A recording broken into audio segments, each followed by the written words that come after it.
خد بالك انت مش فقير، انت بس مش عارف تكسب من اللي في ايدك. اغلب الشباب فاكره ان الفلوس محتاجه راس مال او واسطه او فرصه من السماء، انما الحقيقه ابسط من كده بكتير. انت معاك موبايل وفي انترنت ومعاك وقت ومعاك عقل، بس مش مستخدمهم صح. في ناس بتكسب من نفس الموبايل اللي انت بتتفرج عليه، ومن نفس السوشيال ميديا اللي انت بتضيع عليها وقتك، ومن نفس المهارات البسيطه اللي انت شايفها عاديه.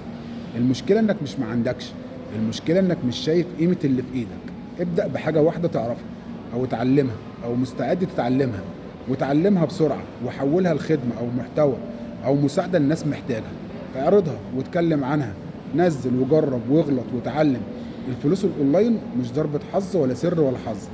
الفلوس الأونلاين نظام، والنظام ده أي حد بيقدر يبنيه لو بطل يشتكي وبدأ يستخدم اللي عنده. اللي يعرف يستغل اللي في إيده عمره ما هيستنى حد يبنيه. وافهمها صح عشان تعيشها صح.